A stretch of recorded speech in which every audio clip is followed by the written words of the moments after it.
Hello, ladies and gentlemen. I hope I'm going live about now. As I promised during the last video, we are not going to have like a week-long break or anything in between. I'm not going to be streaming daily because I am keeping my powder a little dry until dub. I think we'll have a lot to talk during WWDC season, especially since, as I promised, I will be installing all betas myself, trying shit out. Just looking, I probably don't need YouTube today. I just open it out of, I guess because last time I had like 2 MKB HD video, 1925 Google video, but yeah, after seeing Android 16 again, and I checked out the Google I/O. By the way, it's such a fragmented show. They have like 50 billion AI features now. I think The Verge made like a summary video of it. So that's Android XR, Google Beam. It's all very much, by the way, very prototypey. I almost don't want to give it any attention to all this crap because this looks like prime material, like prime fodder for the Google graveyard, right? Like, and I'm not saying Android XR is not real. Obviously, overall, we are gonna get like mixed reality headsets and some glasses, but the final products are always, I don't know, like it's always like a Project Muhan when it comes to Android XR. So after all this time, it seems like Samsung is the only one on board with their stupid Vision Pro clone. The glasses, they gave like a cheap demo. I honestly wonder, like Apple has been like criticized for like over promising with Siri and obviously not being able to ship certain features right away, right? How many times can Google get away with talking about smart glasses without actually shipping something? And yeah, this is the video I wanted to reference. We are not going to be watching this because I'm just going to go insane if we do. But Google I/O 2025 keynote in 32 minutes. So that's the summary video. And the reason why it's so long, it's not because it was so feature rich and everything was so incredible, but they talked about like a billion different like repackages of Android, of AI, the video AI, the photo AI, the Google search integration AI. We shoved it into Chrome AI. It's just like, that's why there is so much to talk about. And to anybody who's like, oh, but Apple doesn't have that much AI, most of the crap they showed is also coming to iOS. And I would say 99% of what they showed that seems A, real, and B, coming in a somewhat realistic time frame from now, that's all coming to iOS. There will be always some exclusive stuff for Pixel and whatever, but at this point, I'm like, who cares? I've used like a Galaxy S23 Ultra a bit and shit like that, and S25 Ultra, sorry. And like none of that AI appealed to me, and even if it's better on the Pixel, like I just couldn't get myself like to care. I know last year I believe I covered Google I/O, but that's also because last year they still talked about Android during Google I/O. It was still an embarrassing AI slop fest. But this year they deliberately pulled Android out of Google I/O just so they could talk more about AI. And that just pissed the F out of me. I apologize. I'm starting already with a little bit of a rant. I probably will call this intro / Google I/O rant. I already see we have Angelica in the chat. She's watching with family, which is great. Thank you. Hello to everyone. And Riley, I have no idea what the little crowns are. I guess they're for engagement or something. So thank you guys. And Riley saying, oh, waiting for the live stream. So I assume that was posted before it. And Rosa joining, saying also hello to everyone. Hi guys. So yeah, it seems like my stream is working. I already got a little bit of negative creative energy out of me. Had a stressful day at work and stuff like that. So that's why I kind of like needed to talk about this, because it feels kind of wrong to not cover Google I/O. Like the Microsoft Build conferences over time, I kind of got used to them being more like, I don't know, like Microsoft partner events where they talk about like developers, and they talk about and not in the Apple App Store way. I mean, like literally, like here's a tool and the company's using it. And here's a company using Microsoft Azure for their drones.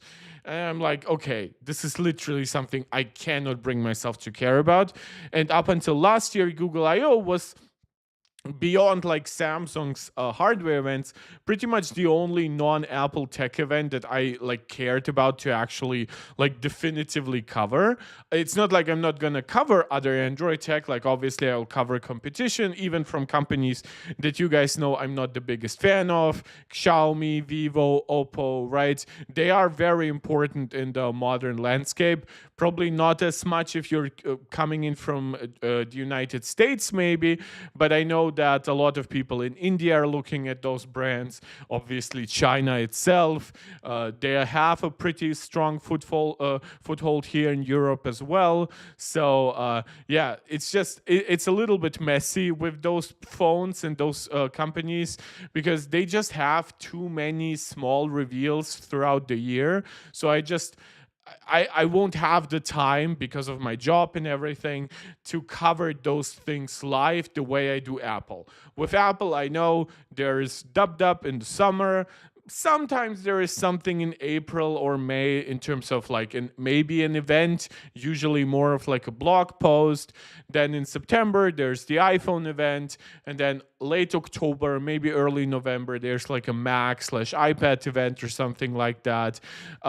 So makes a lot of sense. Easy to cover, easy to plan for. And I know it's something you guys care about. Like our highest live viewership has literally been like the announcement of the M4 Max 3 days in a row, like multiple times, over 100 live viewers, one day close to 200. So, and I'll keep that up. But for the foreseeable future, I would have liked to integrate other stuff, but yeah, that ain't happening while stuff devolves as much as we're seeing with Google I/O. And I'm just finished with Google's prototypes at this point, like all the virtual reality stuff that was clearly just a reaction to Vision Pro and things like that. Where I remember when Microsoft made like a HoloLens, right? And then over time, they tried expanding it, right? They had like their mixed reality Windows headsets, and it failed. It objectively failed, right? But I feel like they at least genuinely tried at a point without needing Apple in the game. And all of this stuff feels like it's either a reaction to Apple, or it's just the 1 billionth repackaging of AI. Some people have, by the way, like joke that instead of I/O, right, it should have been Google A/I, because it's literally now just their AI conference. And I know it's a lengthy intro because it's a topic I've tried also to cover. Even on like Blue Sky, I gave my 2 cents on Android 16 redesign, where I think some media outlets, I believe it's The Verge, I believe they called the Android redesign like youthful. The 15 biggest announcements, blah blah blah. The chromatic Game Boy. Jesus Christ, what the actual F is that? PlayStation Stars Burnout. I still use it. Is fully shutting down in 2026. Well, that's a shame. It's something I actually use. Well, now you get Hellblade 2 is getting ported to PlayStation. Well, that's that's good, I guess, for PlayStation. I mean, which is my favorite platform for gaming, but Google teases an Android desktop mode. Like I don't know who it was. I think it was The Verge. but they talked about like the youthful redesign of Android 16, and I just posted the "How do you do, fellow kids" meme, right? Because it, like, after the video we reacted to last time with Android 16, it just felt so freaking bad. Like to even hear people talk about this, and after seeing Google I/O, and I know I say that literally every time, but I'm getting more and more disinterested in Android, because it feels like the company that's supposed to be the steward, the main like shepherd of Android, just doesn't care about Android. The redesign is extremely random. Like, the Pixel watches are kind of okay. And they kind of promise like efficiency improvements and everything every year, but it's just not something that I would ever like care about. Like, in the way it's currently designed, like literally the Pixel Watch looks like 2 generations behind the Series 10. So why would I consider that? And yeah, like, I don't know. It's just really getting embarrassing. Like, you can argue Apple, for example, is being embarrassed when it comes to AI, right? Oh, Google has like 50 new AI features to talk about, 10 new AI models, right? All for video, for photos, for search, for analysis, for scientific work, for reading, for analyzing your own personal context out of emails and photos and contacts, right? That's all cool and good. But first of all, it's not really something I care about that much. And second, it's probably gonna work in some ways better on iOS because I've always liked Google's own apps better on iOS, except for the YouTube app recently. It just cannot deal too well with portrait and landscape orientation on iOS recently. And I tried out every other app, from Safari, watching videos, to Netflix and stuff like that. And they all work fine, instantly recognizing when my phone is turned or not. And yeah, not so much YouTube. Like, it literally, like, it turns, but in the wrong direction. So if I go from like portrait mode to landscape, it does the opposite landscape. So that's a little weird. And that was a very lengthy intro, guys. Hopefully those of you who want to join the stream have found the stream by now. Subscribe to the channel if you haven't yet done so. Like the video, share it out with anybody who you think might enjoy it, and of course comment. You guys know I love interacting with a lively comment section, getting your opinions, your agreements, your disagreements, just getting your 2 cents, and yeah, knowing everything there is to know you want me to know. But yeah, we are now gonna transition super smoothly to the Apple stuff. If you feel like supporting me directly, you can do so with a super chat or super sticker directly in the live chat. You can become a channel member. Shout out to Angelica, Steve, and Maximus, who are all MarkCheck Pro Max supporters right here on YouTube. And of course, you can become a supporter over on Patreon. Patreon now does go around the App Store commission, so that should now be once again like the most lucrative source of direct support for me. However, just watching the videos, liking them, all of it is very much appreciated. First, let's get into some light Apple news that are still somewhat controversial. Fortnite returns to the US App Store. Epic went to a judge basically saying, look, we won most of our case. Our app now adheres to Apple's guidelines. I mean, Apple still could technically refuse to do business with them simply out of the freedom, right? Like, they're not really forced to do business with a company they don't want to. But Apple did get a little bit of cold feet.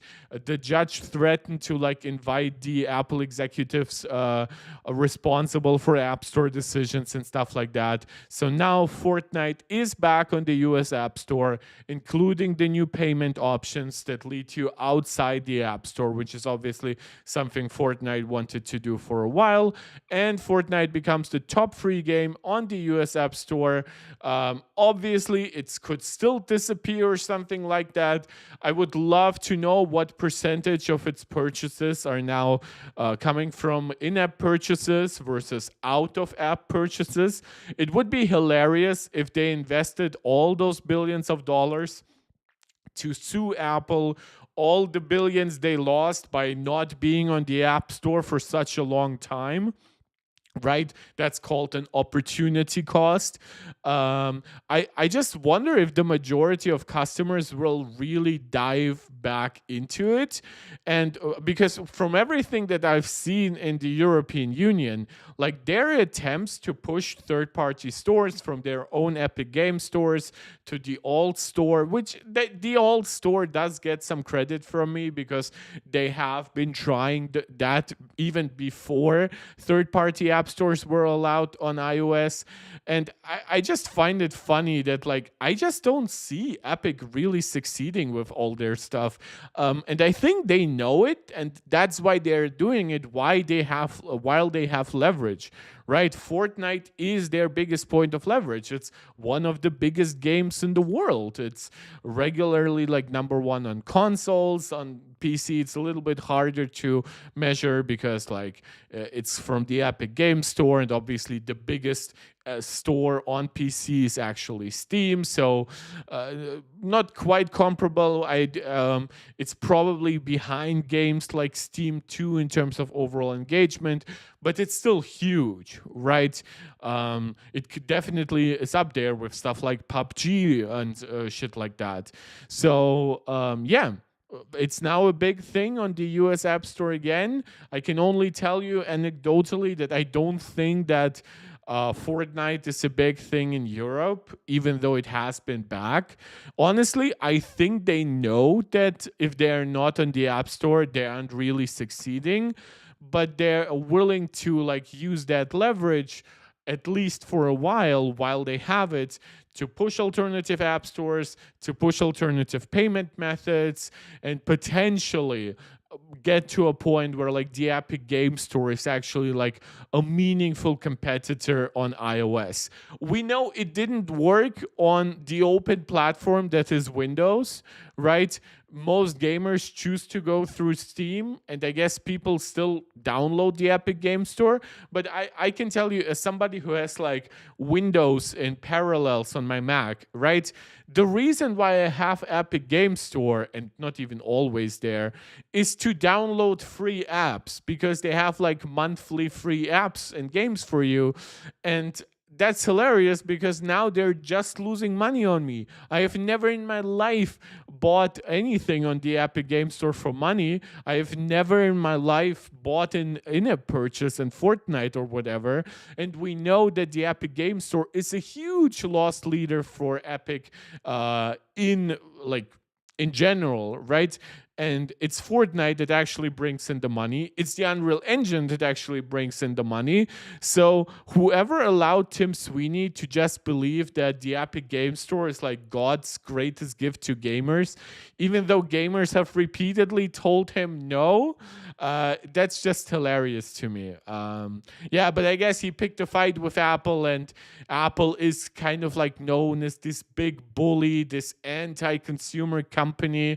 By the way, if you want to see an anti-consumer company, and I guess this is still part of the intro, look at Gamers Nexus, look at Hardware Unboxed, look at Jay's 2 Cents. They've all created content about it. Look at Daniel Owen's content, one of my favorite creators when it comes to PC hardware. Like, I don't think that there's anything that Apple has done, and I know people will talk about the monopoly of the App Store or whatever, that comes even close to how NVIDIA is like trying to push content creators, and how they're trying to manipulate reviews, And that's not even considering all the actual anti-consumer shit, like artificial scarcity, hiding prices through their board partners. So yeah, if you want to see some drama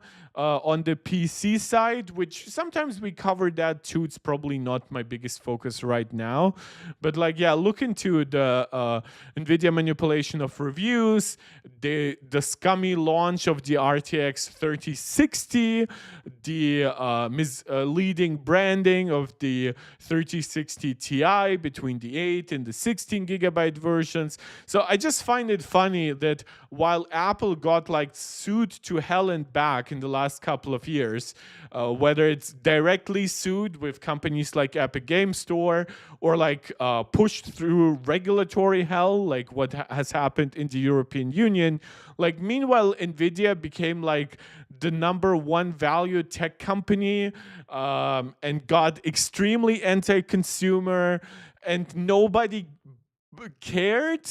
I just feel like that Apple has this big image that's almost hurting them at this point, where sometimes they just feel like the only company out there, and I kind of understand why, because they're the one you hold in your hand, you wear on your wrist, right? It's just much more pronounced that what graphics card is running in your PC, or that is installed on some far off AI server.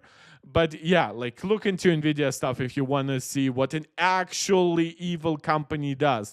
And you know that I'm not like, I'm not a soy boy extreme leftist. I'm a center left guy. I have pretty moderate positions on a lot of issues. Some more far left, some way more centrist. A few, some might even consider right wing, depending on how crazy you are.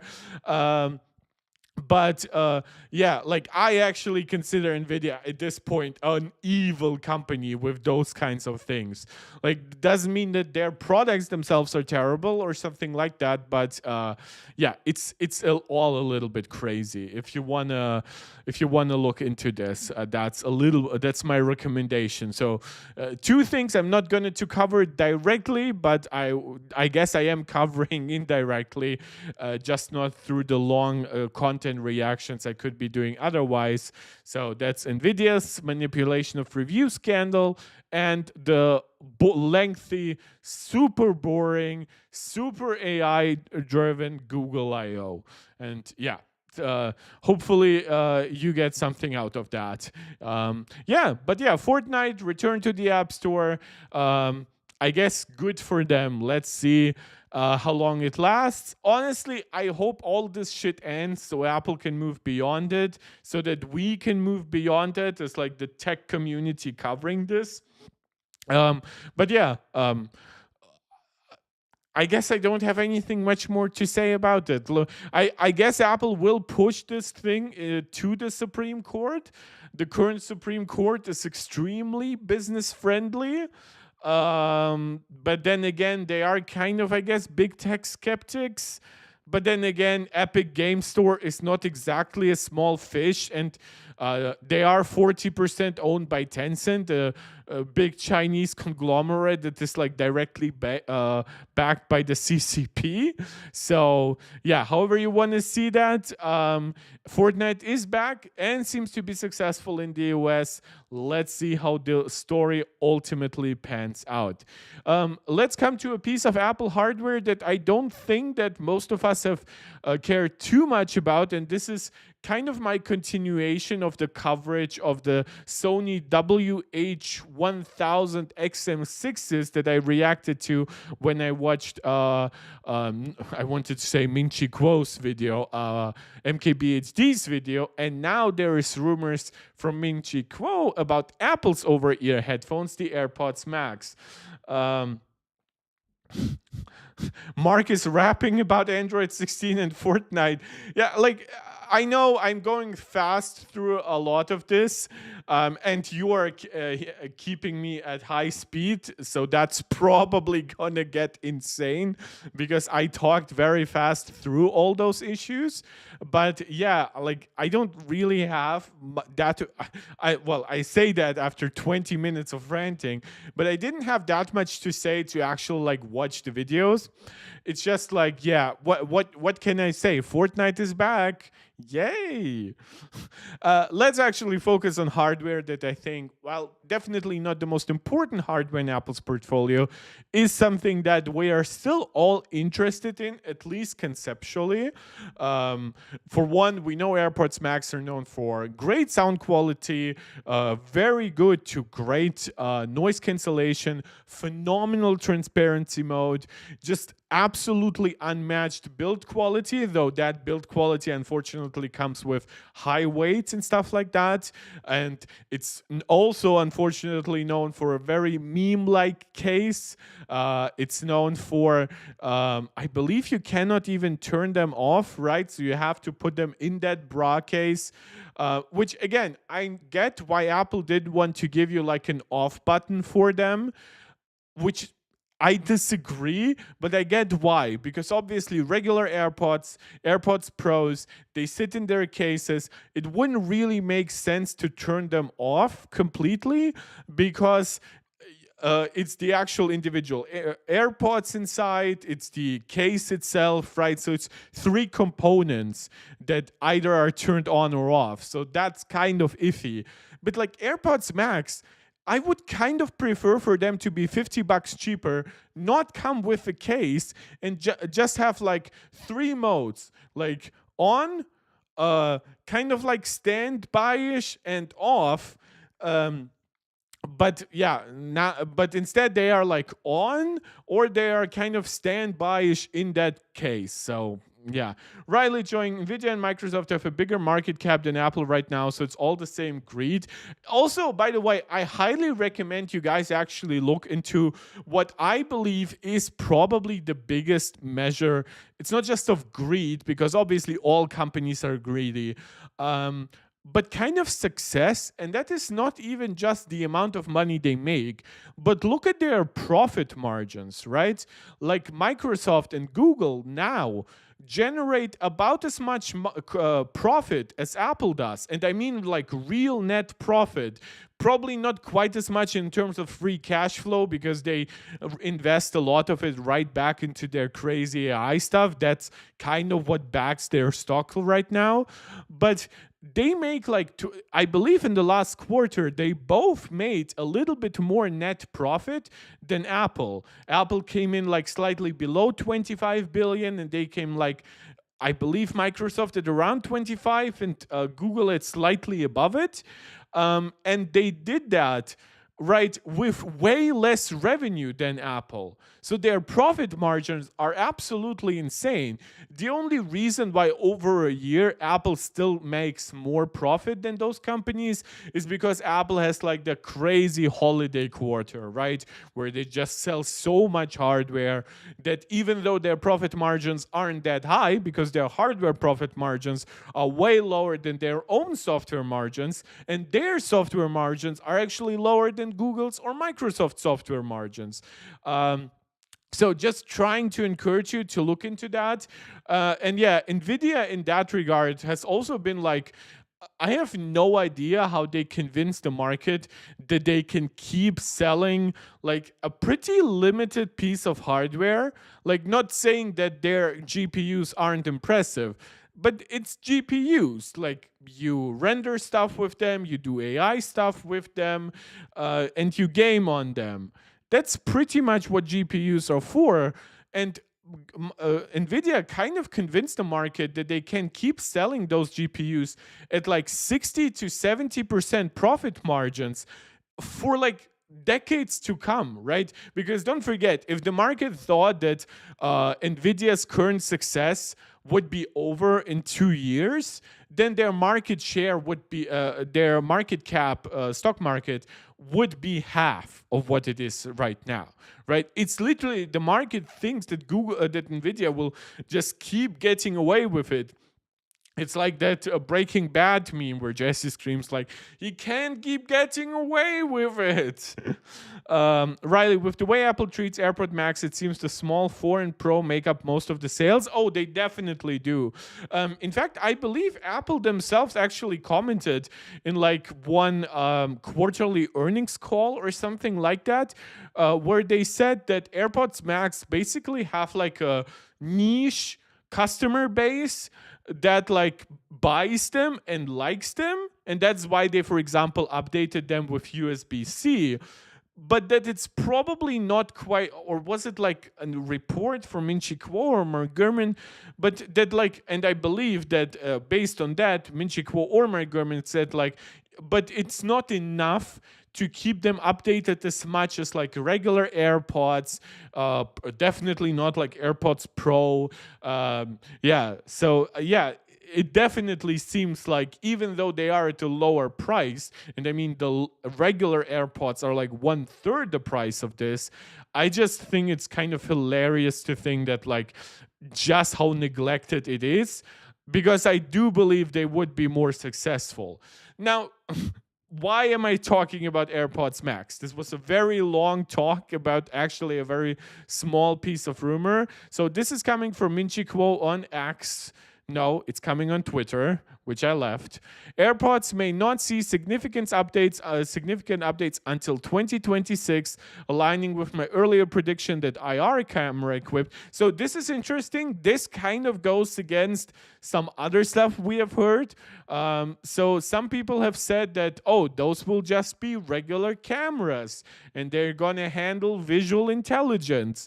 Minchi Kuo came out initially with the rumor that those are gonna be IR cameras and they're gonna be used for like air gestures. So instead of having to tap on your AirPods or swipe on them, you'll kind of be able to like move your hands around in front of your cheeks, and your AirPods are gonna be able to recognize that. He seems to be sticking with it, which would be interesting to see what that means for like if Mark Gurman is now going to change any of his predictions, or we're going to see maybe some Chinese leakers come out. It's all so freaking messy. I feel like Apple might have planned something with AirPods, especially with Max, but some things might have been pushed. Yeah, but what's important is he's talking about significant updates. So that still gives us the option that there might be refreshes in the meantime, but those are just gonna be focused on maybe a new H series processor inside, or granted, I think that something that includes a heart rate monitor inside the AirPods would be a big thing. But then again, Minchi Kuo might not know everything there is to know. And yeah, according to his prediction here, a lighter version of AirPods Max, so that's kind of the next gen AirPods Max. Whether that means there will be a model in between, like featuring H2 or H3 processors, remains to be seen, would only enter mass production in 2027. Now, whether it means late 2027 and we might have to wait until 2028, or early 2027 and we're going to see them like mid 2027, unfortunately, Minchi Kuo is kind of vague here. Again, he also says the same thing about AirPods, even without like even clarifying whether he is talking AirPods Pro or regular. So it's not the greatest report. Honestly, this is the Minchi Kuo that I like the least. It's the Minchi Kuo that it definitely isn't beholden to like a bigger news company or something, and he's just free to post his shit to get engagement. And it's also always funny to me because he doesn't seem to be getting as much engagement. Like Mac Rumors or 9 to 5 Mac basically repurposing this into their own reports gets like infinitely more traction. So I just wonder if this is really worth for him, because if those were my numbers on Twitter, and they are way worse because I'm not on Twitter, but like I wouldn't be able to like pay rent and for all amenities in my life through this. Yeah. Has there been an update to the OLED iPad mini and Air rumors? From what I understand, we will be getting an iPad Air OLED in like 2026, maybe 2027, but that is still based on old reports. It's not something new that I can report on here, unfortunately. And you can see why, by the way.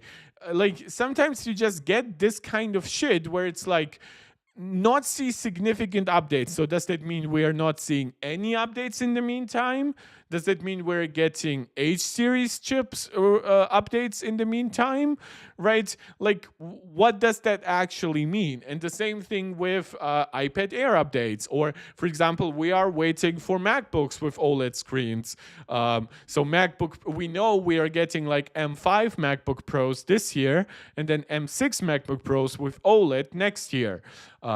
There's a lot of potential for Apple to give us like a redesign thing, Apple Wi-Fi modem, potentially Apple 5G modem, right?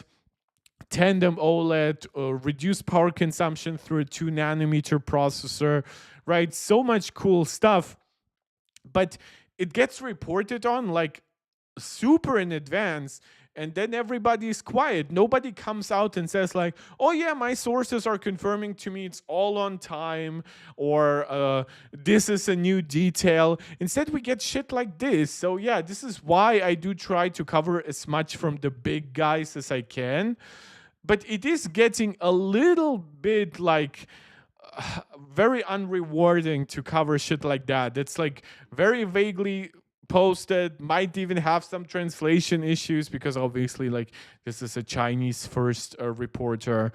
Yeah, and like lighter version, of course, what does it mean? Is Apple moving away from the aluminum in the actual like over ear covers? Are they moving away from stainless steel for the extendable rails? Are they moving entirely to plastic? Are they keeping the materials, but I don't know, using less of them? And it's like, who is really helped by this? I don't know. Riley, I hope the M5 iPad Pro comes after the MacBook Air because it always ruins the hype for me. Well, it depends because I do prefer the iPad. I do understand what you mean. I think the M4 iPad Pro, if you are primarily a Mac guy, I'm actually a bigger iPad fan than I am a Mac fan, so it's a little bit different for me. But I felt like the M4 iPad Pro came out so early last year with the M4 processor that it kind of took a little bit of the wind out of the sails of the MacBooks, because it kind of felt inevitable, right? Like the M4 Pro, I guess, still was a little bit of a surprise with how many more CPU cores we got on that one. But then the M4 Max, for example, same amount of GPU cores as the M3 Max, and CPU cores too, right? Sure, it got updates like faster bandwidth and better single core performance and slight architectural improvements, but we knew those things based on already the M4, right? Like half a year earlier. So in a way, I almost don't want them to come out like one before the other. I kind of would love for all of them, maybe over the course of 2 or 3 months, to come out leading up to the holiday quarter. But I just don't think Apple has the logistical capacity to produce enough chips unless they play like the Nintendo game and they keep like hardware basically built ready for months and years before releasing it, basically just stockpiling it, waiting for prices to come down. We know that like a lot of the hardware that's going into the Switch 2, for example, has been ready by 2021 and especially 2022. So the reason we waited was low supply and waiting for prices to come down and for demand for the original Switch to drop. Now, I get consoles are a different market than PCs and tablets, but that's still an excruciatingly long period. And now we are getting a Nintendo Switch 2 built largely on hardware that is kind of underwhelming for 2025 again. Might not be as underwhelming for 2025 as the original Switch was in 2017, but the original Switch kind of was the fixing of the disaster that was the Wii U. the Switch 2 actually has to succeed a super successful system. So I know I kind of once again went off the beaten track with this coverage, but yeah, I do understand what you mean, Riley. I wish we got like, hell, I wish we could get an event where we get like M5, M5 Pro, M5 Max, M5 Ultra, right? All in one event. Maybe we start with the MacBook Pros, and maybe the Ultra only goes into the Mac Pro, right? And as they try to sell out of the Mac Studio still. But like, and then over 2-3 months, we also get the MacBook Air with those chips. We get the iPad Pro with those chips. It probably makes a lot of sense to just launch them simultaneously.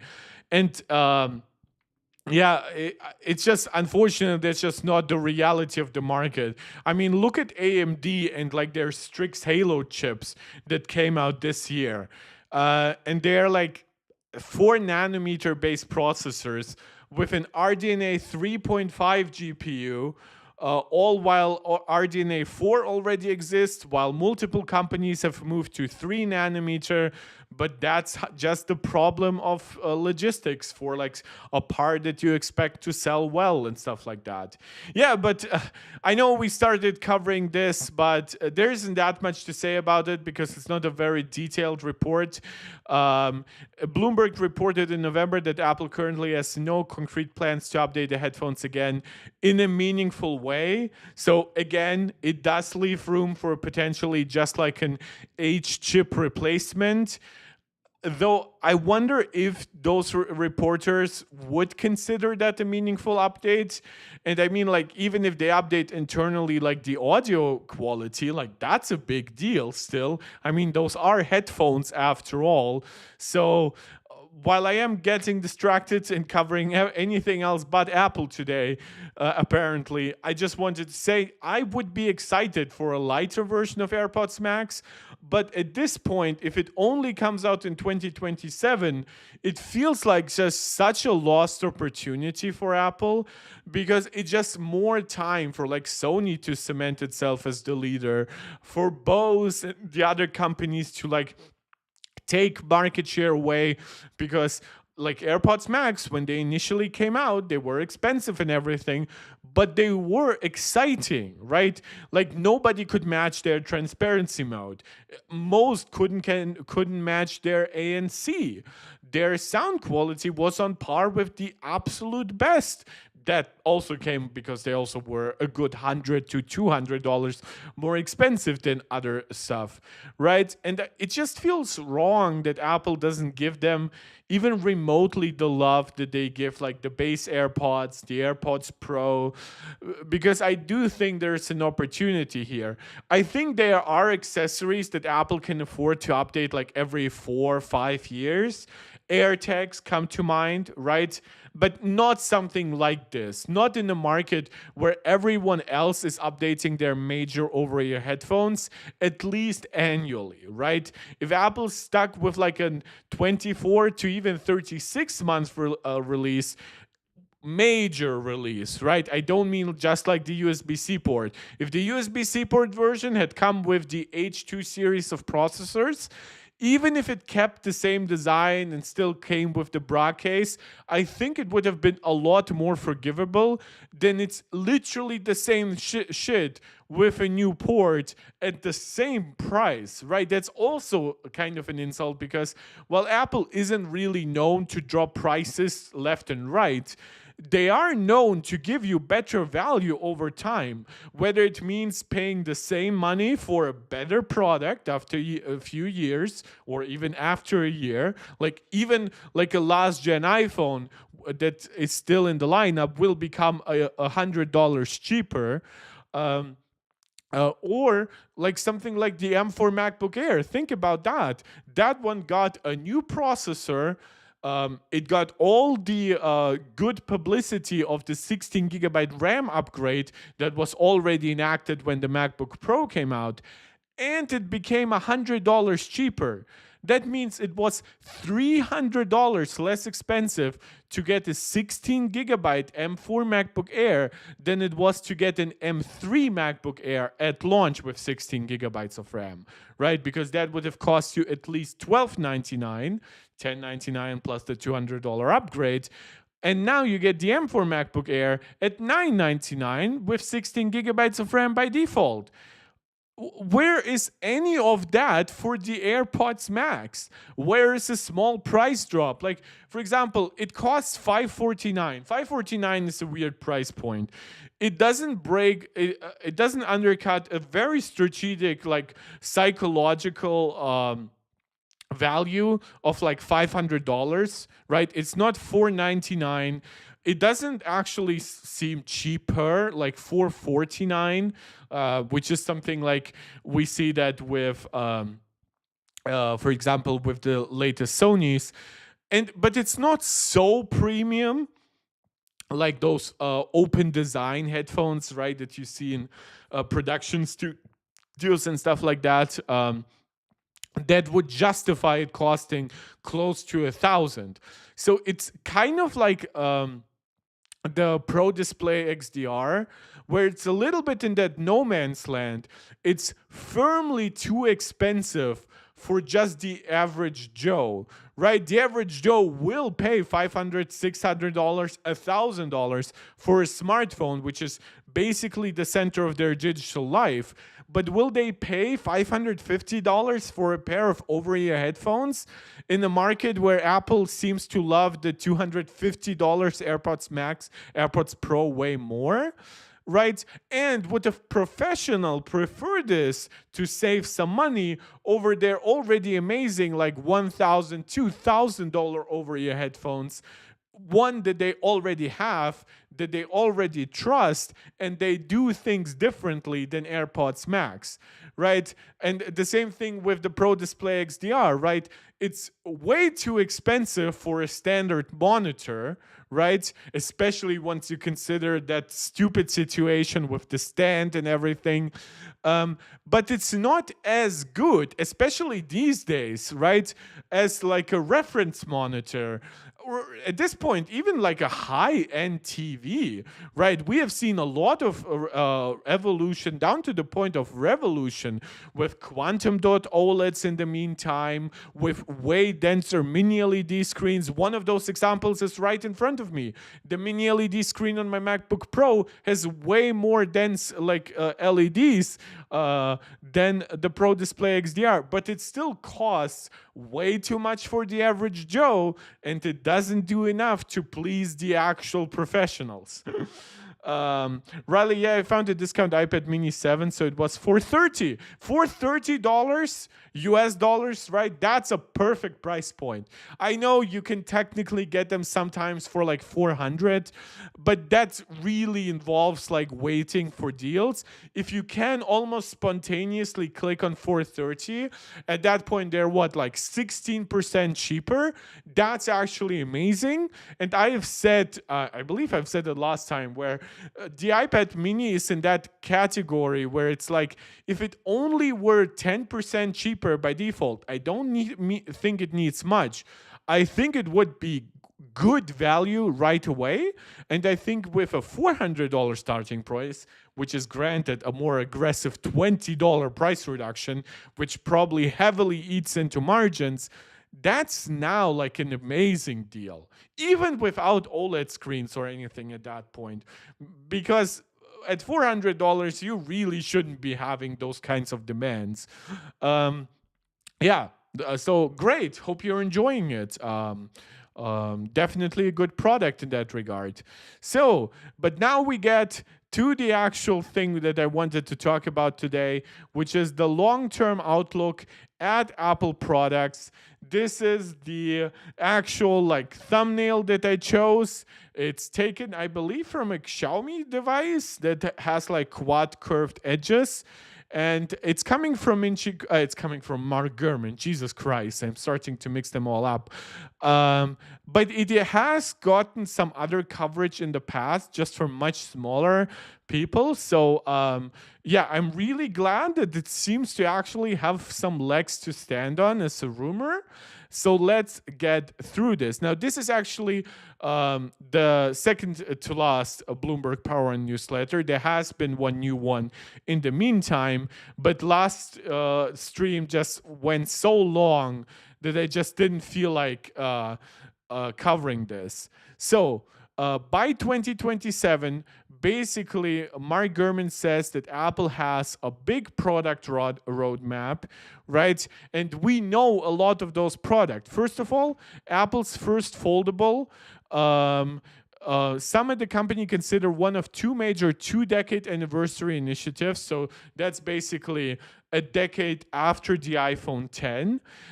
What's interesting, though, he says it's coming by then. It's important that by 2027, by late 2027, we should actually be getting Apple's second generation foldable, right? So I think what he means is by 2027, which means late 2026, we get the first gen. And then technically the iPhone was introduced early 2007, so I guess that would kind of be more of like the second decade anniversary. But I do believe that by the fall of 2027, if following other rumors, including by people like Min-Chi Kuo, and now I'm not mixing it up, it's actually by him, we should be getting the second generation Apple foldable. This is actually something that I talked about in previous videos. One thing that I don't like sometimes about Apple, and it has happened to Apple's products that unfortunately didn't go too well, is when they introduce something, but it doesn't get quickly updated, right? Think about the iPhone. Not only did you get the 2007 iPhone, but you then got the iPhone 3G, fixing the major shortcoming of not having 3G and being way cheaper and coming to way more markets. So Apple very clearly cared about the iPhone. The iPad, the first gen iPad came out. I believe less than a year later, we are getting the iPad 2 with a new design, thinner, lighter, way faster processor, and actually a new ecosystem of accessories. Whether it's something simple like the 30-pin connector to HDMI adapter, or it's something cool like the smart covers, right? So Apple very clearly cared about the iPad. Think about the Apple Watch. The original one comes out, then a year later, kind of a little bit over a year later though at this point, we are getting the Series 1 technically, because the Apple Watch 1 is technically the Series 0. It's all a little bit crazy. But it was still updated. The main thing was a way faster chip that actually allowed more more apps to run natively. And then by the time we went to like Apple Watch Series 4, the iPhone 4, the Retina new iPad, and then eventually the iPad Air redesign, all of those product categories got significant updates pretty quickly, and over a couple of years became like absolute staples of Apple's lineup. Think about Vision Pro. I'm not in the camp of saying Vision Pro is a failure, but it's definitely not a runaway success either. We have not seen a big any update thus far. We have not even seen a full global rollout, and that's in a year where we are getting already the third major version of Vision OS. And we're kind of not really expecting anything up until next year. So just trying to give you something to like fully grasp, right? And the reason why I'm excited for an Apple foldable is it seems like Apple wants to treat it like every iPhone, right? It's not gonna be like neglected like the Intel Mac Mini for 3-4 years or something like that. Like the fact that it would get introduced in late 2026 and then updated by late 2027, that actually gives me trust that Apple would care about it and hopefully that it's also a success. Again, I once again detracted from the main topic, but you get what I mean. Then later in the year, a mostly glass curved iPhone without any cutout in the display, this is what I'm talking about, is due to hit. That will mark the 10-year anniversary of the iPhone X, which kicked off the transition to all-screen, glass-focused iPhone design. I see a chipset, smiles, it's about AI, sadness. Yeah, this is the problem with Mark Gurman, and we'll get to that a little bit later on. I think his reporting is very much trying to be like a bigger analysis than he actually is. And this is not an insult, right? But if I came along and I tried to give you like a super deep introspective about like Apple versus Xiaomi versus Oppo versus Vivo, it just would feel wrong, right? Because my deep insight into Apple, and it's kind of like it's a quote from Sherlock Holmes, basically, and I am paraphrasing, but basically his genius of knowing like which dirts are in which roads of London, right? So that when he sees like a footprint, right? Not only does he know what kind of boot it is, so he knows, oh, is our killer rich or poor? But from the dirt, he can see like where did they just come from. And the reason why he can remember all that stuff is not actually because he has unlimited space in his attic up there, is because he actually actively throws out information that he doesn't need. So he won't know important historical facts, for example, right? Or he doesn't know that the earth is round. Some of it is a little bit satire by Sherlock in the book. It's very clearly not saying that he doesn't know the earth is round. It's playing a little bit with the reader, but the overall approach is true. And that's kind of where I see Min-Chi Kuo, right? The reason why he can focus so much on Apple is because he focuses so much on Apple. It's because he's not trying to tell us too many details about Meta or NVIDIA. But all those companies have recently gotten a boost because of all the AI coverage. Their stocks are exploding in value, right? So it feels to him like, oh my God, I'm working for Bloomberg, like a business-focused outlet. I'm talking about tech, but I'm mostly talking just about Apple. Apple isn't jumping on NFTs. Apple isn't jumping on crypto. Apple isn't jumping too much into AI, even though they tried, right? So how do I still integrate all of that great coverage? Oh, right, let me mention Meta Ray-Bans, even though I have no idea really about them. Let me mention even, I believe sometimes he even compared like Apple's AI server potential with NVIDIA's in the past. So I am once again losing my focus here, but yeah, I understand what you mean. Benveni, if Apple wants to release a full-screen smartphone in 2027, should we expect Samsung to do it first next year? Or would it be the case that they release something similar in 2027 as well or later? It's an interesting question because we have heard some forward-looking Samsung rumors, like we expect them to finally adopt like an almost 1-inch sensor or maybe larger. The rumors have been kind of contradictory. Like I believe the year after, so it's in 2027 or something like that. We've also heard rumors about them going with under-screen cameras. The issue is that some of those technologies do not actually exist, right? From everything that we have seen with under-display cameras and stuff like that, we have just not seen this big revelation of like, not even during like like during CES or like other tech events, right? Like nobody said, "Oh, we have the solution to this technology," right?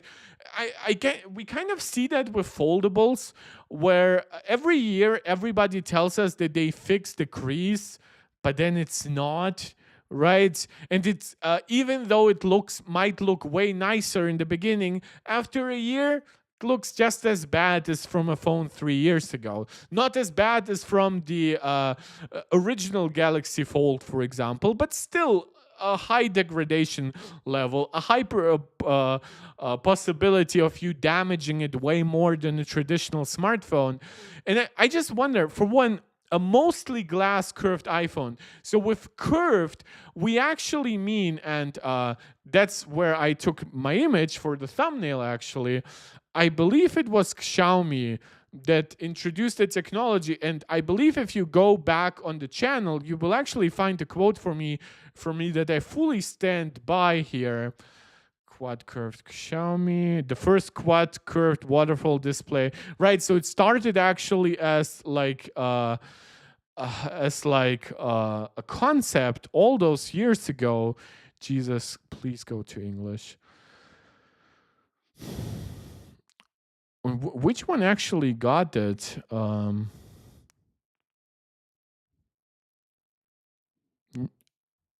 Does it have that? No, I guess it kind of does, but still with a noticeable bezel. Um, but the idea is that I think that the best phone for screen, best screen for a phone is completely flat. Now, one is I think it looks better than the distorted visuals of like these aggressive side curves, right? Like when you think back to like the Galaxy Note, which was the first one? Curved screen. Which one was it that had it only on one side? Do you know which one I'm getting at? Because by the time they had it on both sides, it started looking way better. Curved screen. Oh yeah, that was. Or it was on both sides, but it just like was way more aggressive, I guess, on the other side. Yeah, so stuff like this to me is stupid, and I know that because owned actually a Galaxy S9 for quite a while. But I think that this is the worst thing because you get a big impact on the visuals, right? This is not actually extra screen area. It looks distorted, it looks stupid, it reflects too much light. It's pointless, right? But then a quad curved screen where you get ever so slight blend. And I mean, a good example for that almost is actually the Apple Watch, right? It does that a little bit too. And actually, the Series 10 does it a little bit less than the Watch 8 or 9. And I think that is actually the second best screen. So you either go fully flat, which looks good. It's not the most immersive thing, but it looks still good, especially with a thin bezel. And it's very good for durability.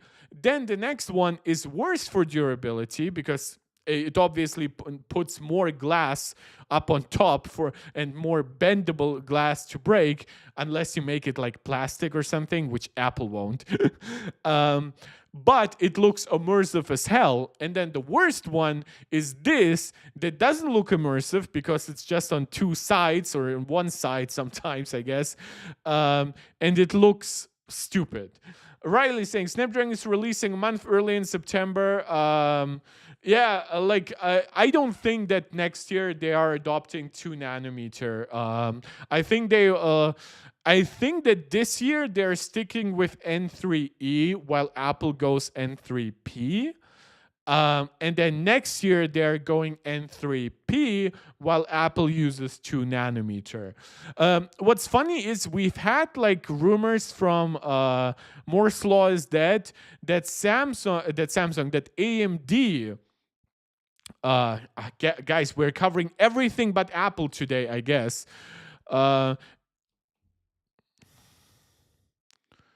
Where is it? Where is it? So that's his Zen 7 leak, saying it would be on TSMC 14 nanometer. Well, that would be bad. 1.4 nanometer, so A14. But that Zen 6, the generation before Zen 7, obviously, would actually be Jesus, where was the latest one? It would be on N2X in next year, which makes no sense because next year we're like technically, yes, N2X would be like production ready by the end of next year. But that would involve like AMD really risking the production of their main CPU lineup. This is not supposedly the server variant, because if it were the server variant coming out like 6 months to a year later, I could actually believe it. But no, supposedly like N2X devices by like late 2026, or even like just second half of 2026. So yeah, there's been a lot of weird rumors recently about what process node goes into what chip. I guess I'm just staying slightly neutral. I still have my running bet here that Apple will introduce some kind of 2 nanometer chip this year. I'm probably losing it, but hey, as I told you guys, you will be able to choose the charity to which that money goes. I assume I would probably do that right around Christmas because there's no chance that Apple is launching something between Christmas and New Year's Eve. Yeah, but like there's so much to consider right now. Samsung is in head in display since they are the ones who make them. No, the screen to body ratio of like the S25 Ultra and shit like that has nothing to do with what displays they can source. In fact, the Galaxy S25 Ultra actually has, by every means except for pixel density, but that's also something that has nothing to do with the core technology, it actually has a worse screen than the iPhone. It does have a better anti-reflective coating, but that's not the screen, right? So if we actually go to something like brightness, you will find that Samsung isn't even in like the top 10 of display brightness. Apple advertises 2000 nits, gets around 1800 nits, I guess, depending on how you measure it. They're still correct. Google promises 2600, actually gives you very close to that at 2400, so that's quite impressive. But no, Samsung does not really focus on giving their best screens right away to the Galaxies. In fact, they are notorious for keeping at least a 2-year cycle with the kind of screens they give to their Galaxies. And the reason why, I know Samsung is a conglomerate and probably illegal by many definitions, but Samsung Mobile is still distinct from Samsung Display. So whoever pays more, whoever gets the first charge of the new supply, that does not mean it first goes to the latest Galaxy and then to everyone else. No, the Galaxy S24 Ultra didn't even do like the best kind of implementation of its screen technology. And then now the iPhone 16 Pro Max is actually like better than the Galaxy S25 Ultra. And while the 17 Pro Max is rumored to be inheriting the same core technology, there are other rumors pointing that Apple would, for example, adopt a new display controller, right? Supposedly 16 nanometer, which when you're looking at technologies like motherboards or display controllers, you cannot compare their transistor nodes with like the main processor because they are communication technologies, kind of. They don't process anything, they just relay information. And if you make their transistors too small, you risk crosstalk, so you risk like bad info actually being communicated. You risk actually degrading the quality of the data. And so actually shrinking down the node of something like the nodes used on motherboards, there it's actually quite impossible almost at that point. Like I believe a lot of them are like between 40 and 80 nanometer. And display controllers, and for a while even with something like not modems. Modems can shrink as much as you want, but the transceivers for Wi-Fi or cellular, right? They don't shrink as well as regular chips either. So again, so much detail, so much nuance, but just trying to tell you. Samsung does not, a Samsung phone does not guarantee you get the best Samsung display. Something working together with TSMC deeply doesn't even guarantee you get the best TSMC node, as we have seen now with AMD. Despite years of longer partnership with TSMC, they are now on 4nm chip, while Intel is using 3nm TSMC chip. So it's quite crazy. S7 Edge was both sides and it cracked easy. Yeah, that one. I owned one for 3 months and it cracked on a silly impact. Yeah, those are stupid screens. I still have doubts about the curved all-screen rumors, though it goes against what Apple did in the past on what their ideas. Now, there is a little bit of like the all-screen thing. I believe is a little bit of a miscommunication here. And that is where, Ben Vinny, you ask like, oh, what would Samsung do here, for example? Well, when you actually look at it, it says mostly glass. So there have been rumors that Apple might adopt a glass chassis, or at least let that like water flow, like curved glass, replace more of the chassis, right? So maybe you still have like titanium or aluminum rails on the side, but you just don't see them as much. Because similar to the Apple Watch, your front of the phone is like fully dominated by that screen.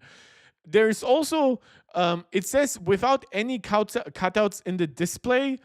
This goes a little bit against what we had from Ross Young, and I genuinely put Ross Young over Mark Gurman when it comes to display leaks, because by all accounts, it seems like we are getting a thinner notch, maybe this year, definitely next year on the Pro iPhones. And maybe by 2027, we are getting under-screen Face ID. But under-screen cameras on iPhone are kind of more of a goal looking forward to like 2030. So I'm a little bit confused by that one. So this is where I would argue this is something that I believe Apple is definitely working on, right? Mostly glass, curved iPhone. I would argue calling it a curved iPhone is probably pointless. You would probably call it a curved glass iPhone, but okay. Without any cuts out in display, is Apple working on under-screen cameras? 100% they are, right? But is it guaranteed to be the device hitting in 2027? I'm not sure. Just because it's the 10-year anniversary, that doesn't mean much to most people, right? Sure, Apple could call it the iPhone XXX or whatever and get like jokes about it being the porn iPhone, but like if Apple has to delay some of the tech to 2028 or even 2029 so that they can still give you a product to buy in 2027, that is reasonably priced and reasonably mass producible, I think that's what will be happening. You only need to use a Red Magic once to see how bad under-screen cameras are. Yeah, and Apple, it should be noted that obviously Red Magic isn't known for cameras, regardless if they're under-screen or they're traditional cameras. But you can't give a gamer camera to Snapchat girls. Yeah, Apple does definitely have a different audience. Now, I would expect them to fix most of the issues, but I just don't see why. They have the dynamic island, which has become iconic. Like, it should be noted, right? When you look at all iPhone generations, all iPhones through history, right? You will find that it's a very iconic design for almost every iPhone, right? So we have the 3.5 inch devices before Retina, right? We have this very recognizable front with I believe it's a 3:2 aspect ratio or something like that. You got the home button. You got the curved back design.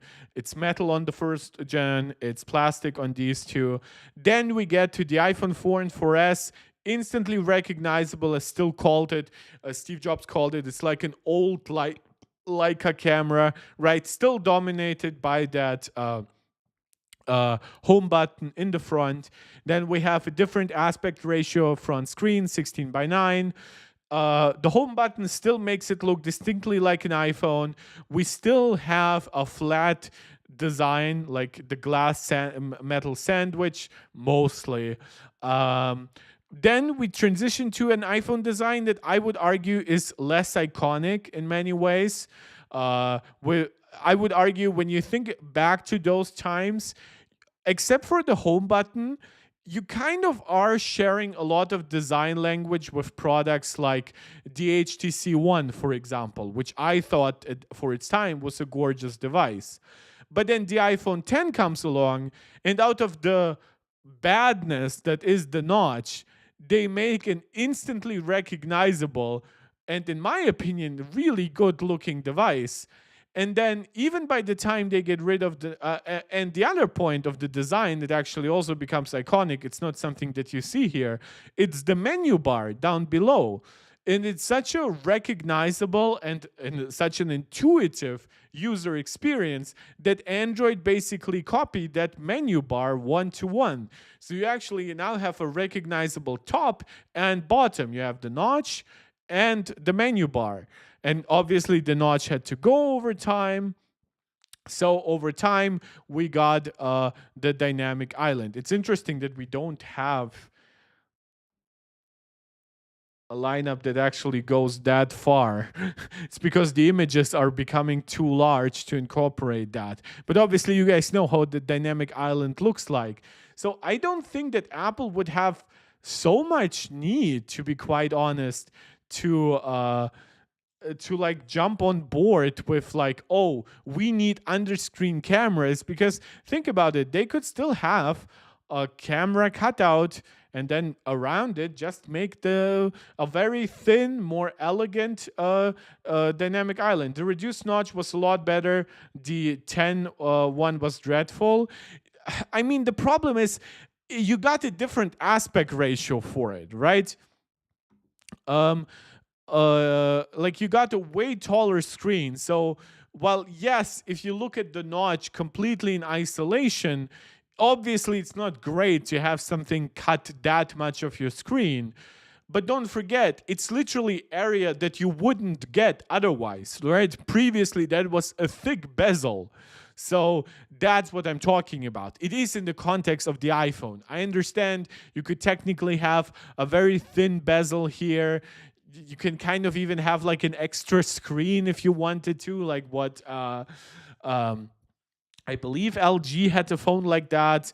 But for what it is, and for Apple, like for the iconic nature that Apple targets with iPhones, it definitely worked. I think the only design that truly didn't work in that regard was the iPhone XR and iPhone 11. I think it just had way too thick of bezels around the screen. That's not what we see here, but I just thought it would be somewhere there. Yeah, but once again, I got distracted. Jesus Christ. Getting back to my Power On newsletter, I guess. Yeah, so once again, I'm trying to say, similar to the Min-Chi Kuo report about AirPods Max that we just read a little while ago, it is purposely a little vague. Now, it is important that he does promise something big for 2027, but how much? Will it be no cutouts at all, or maybe one cutout? that thing could be subject to change. It would be very good for Mark Gurman even if that thing changes, because he would still be able to report on that as well. So maybe sometime next year he would be like, Apple scraps the full screen iPhone, delays it to 2028, even though Apple might have never actually believed that they would make it by 2027, and it was just the most optimistic potential plan. But yeah, it is Mark Gurman, so at least he's talking here only about Apple. Now it gets a little bit weird. His other promises for 2027 are starting to look a little bit badish, I would almost say. He promises the first smart glasses from Apple, which I don't know where that came from. I know that all these people, all these reporters, all these leakers have talked about smart glasses coming from Apple eventually. But really? By 2027?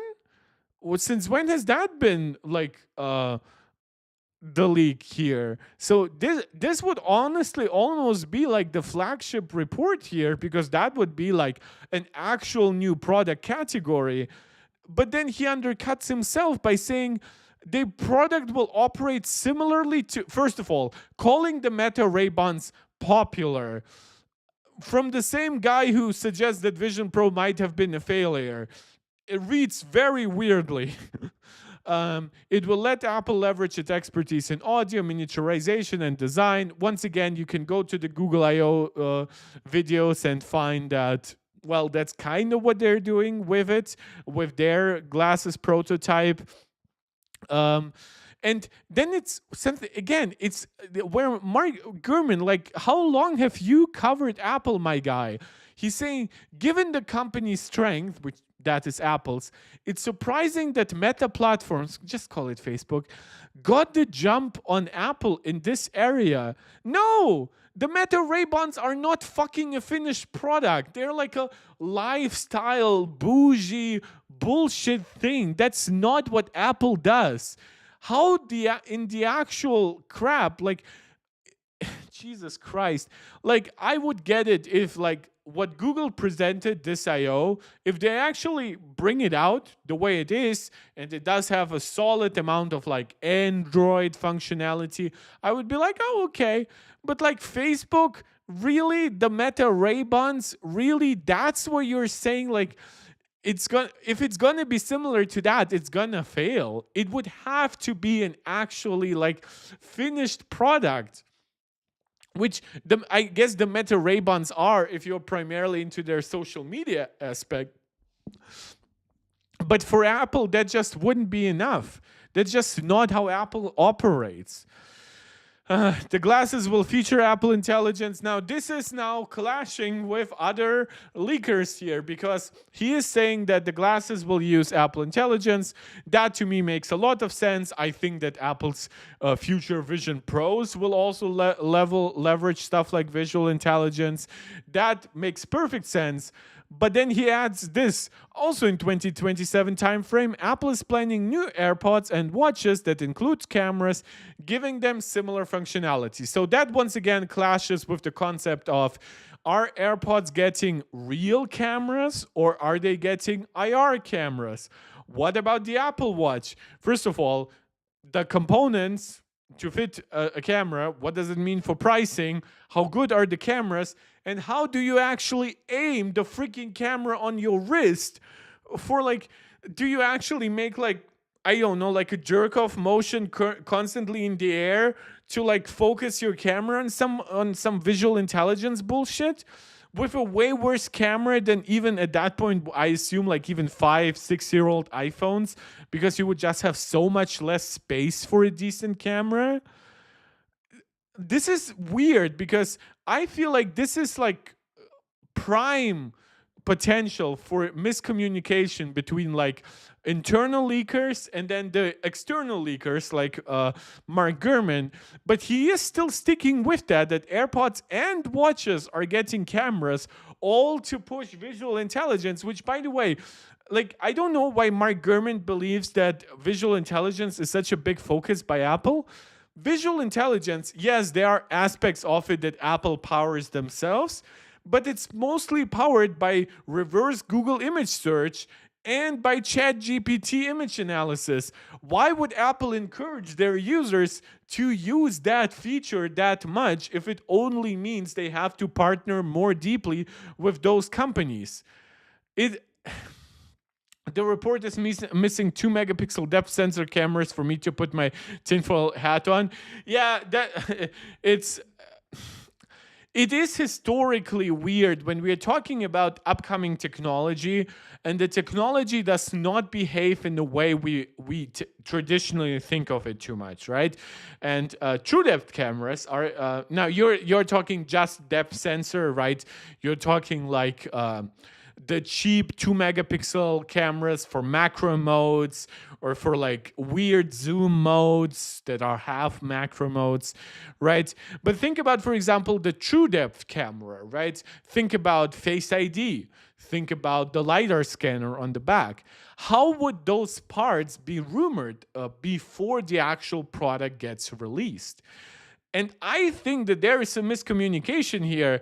And honestly, I think that Minchi Kuo is more correct, because IR cameras for AirPods make a ton of sense. Hell, even for the Apple Watch to a degree. If Apple is going to do the air gesture thing that Samsung tried like a decade ago, they would need a special kind of camera, one that for one works through dirt and other kind of things that cover it, that works good in the darkness, right? Don't forget that too. But third, also doesn't need as much space or cost as much, so I guess that's 3 and 3.5, as a traditional camera. So IR camera, also battery life, of course. I guess that's 4.5 points here. So think about that. First of all, AirPods don't have the space for a camera, really. Like, yeah, sure, AirPods are bigger than this, but like, you know what I mean. Watches are directionally just like horrible for like real cameras, and they're also like a true nightmare for the privacy aspect. And now I'm talking to all my guys here, which are like, I believe, 90% of my channel audience. But like, think about standing at the urinal, and you have like your Apple Watch on the side. Now imagine you have the camera part here, right? Technically, you now would be able to film the other guy pee. That, like, just the idea, I already hate standing next to other guys at the urinal. Like, the idea that like any creep with an Apple Watch could now also use it as a camera, it's just like mind-boggling to me. Riley saying the depth sensor was part was a joke. I mean, small, 4x1 inch small sensor. Yeah, it's also like, again, you are correct. It would be a very small sensor, a very small optical system, by the way. It would be extremely questionable in what direction you are even facing those cameras all the time. So yeah, all of that is just... It feels like Mark Gurman wants to talk, and this is why I've mentioned that before. It feels like Mark Gurman wants to talk a lot about AI, but he just cannot talk about it as much because he covers Apple and not Google or NVIDIA. So he just brings up other shit and like visual intelligence, and he tries to sell it as like Apple's biggest focus or whatever. Like, for example, Apple making glasses being a big focus for Tim Cook. Do I believe that? Absolutely. Glasses are a great product for Apple to focus on. It's a product you wear. Now, granted, you probably don't wear it voluntarily as much as a watch, but still, right? It's a product that is close to your ears, so you can have a speaker there. It's obviously over your eyes, so you can either have a screen or some kind of holographic projection there.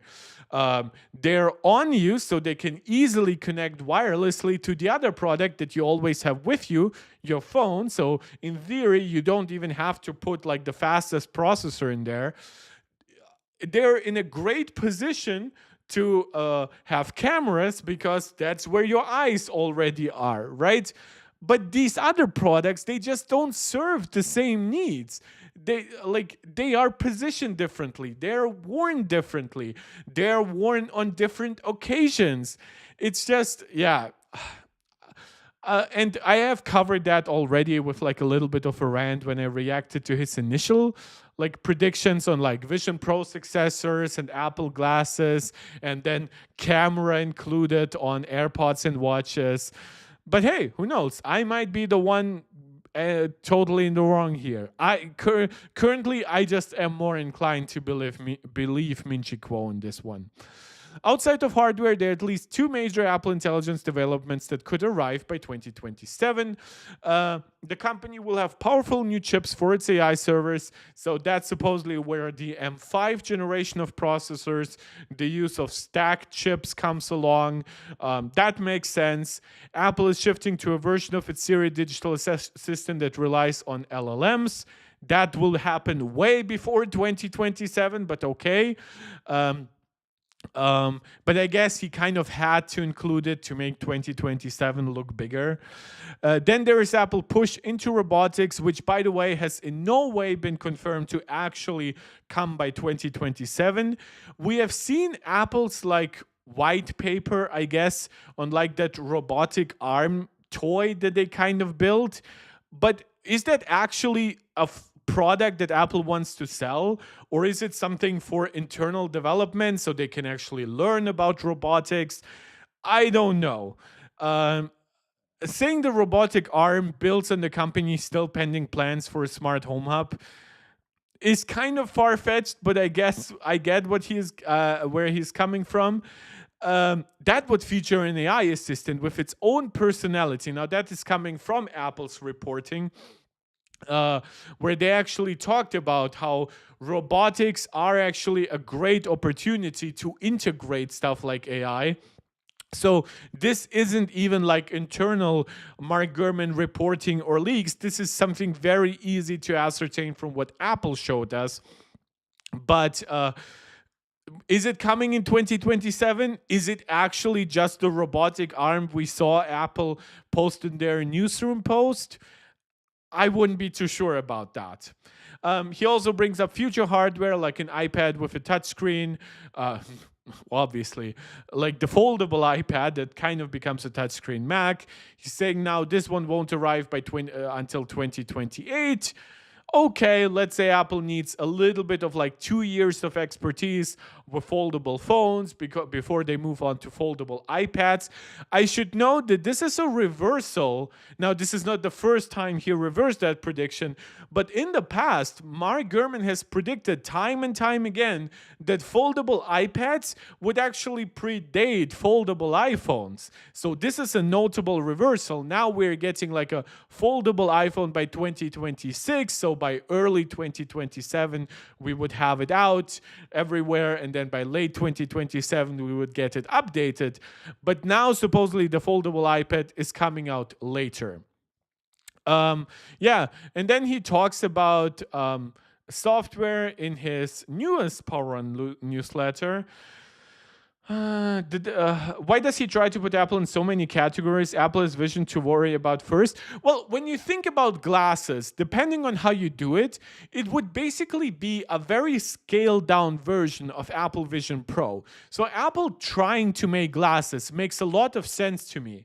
But Apple simultaneously doing foldable iPhones, foldable iPads, all that mixed reality stuff, and also in the same year, robotics, that to me is very hard to believe. Apple is still the company with 1,000 no's for every yes. So while they are, and in my opinion, they should try to expand their portfolio of iPhones and iPads and Macs, I just don't think that this is the way they will do it, like by also having a completely new product category come along. Foldables, at least it seems like that reporting is kind of being backed up by more stuff.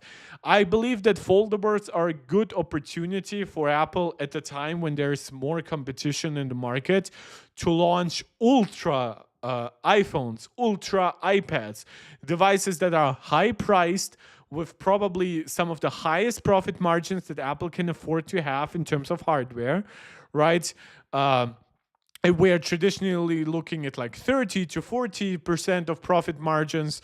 Maybe that one would be like thoroughly like 50% profit margin at the least, right? So that makes sense. Glasses, again, it depends on if the hardware is even ready for it. But yeah, Mark Gurman is trying to like list just everything that Apple is working on, but that doesn't mean that all of it is launching simultaneously.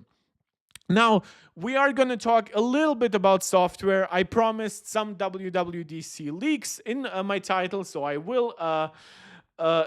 Like Apple doesn't even seem to be in the flip phone market. Well, the flip market is stupid. I have said it time and time again.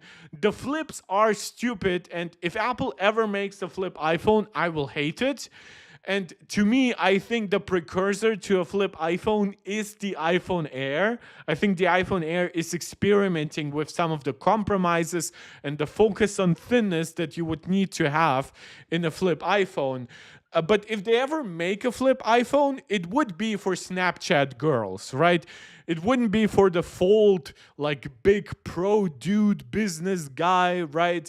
Oh, I make my iPhone twice the screen size. Flip iPhones would be more of like a lifestyle thing than anything else. And I would hate it for it. But again, Apple could do that because they still have a large following in that regard from very young people. You know, like, how do you do, fellow kids? So, yeah, but that was actually the initial rumors too about the foldables, right? That Apple would actually make flip devices, but then they turn more into fold devices. So what do I know? Maybe it all flips, all puns intended, and it turns out we don't get an iPhone Fold, but like an iPhone Flip. So let's talk a little bit about software. Obviously, WWDC is in about 2 weeks from now. There isn't that much to report on. Again, software has always been notoriously like more tight, sealed than hardware when it comes to reports. Mark Gurman has talked about, and I've mentioned that in the previous videos, that for captured Wi-Fi, there will be a better thing to sync Wi-Fi details for like your hotel logins or a login in a restaurant or something like that. So that was a small thing. Then there would be an Apple Intelligence tool for optimizing battery life. I've mentioned that in my last stream in context of the very thin and potentially very small battery having iPhone Air. Now, again, this should still help with battery life if it works well on all Apple Intelligence enabled iPhones. So gonna be interesting. Then visionOS 3. Now, Mark Gurman actually said in the past that visionOS 3 is supposedly a really large update, but where is it, is my question. Like, that's a little bit of, like, where I'm like, really? You're not leaking any productivity tools for visionOS? My only speculation is because visionOS is so close to iPadOS, like it's using iPad apps, for example, that it would just inherit some of the iPadOS upgrades that make it more work like a Mac, which is also something we have talked about, that Apple would basically focus on consistency. So the user interfaces do not just look similar, but also behave more similar between like iPhones, iPads, and Macs. But also that the iPad gets features that are traditionally more seen as like productivity-focused Mac features. Now, we have unfortunately not gotten too many details on that, Mark Gurman, but I guess it is something, right?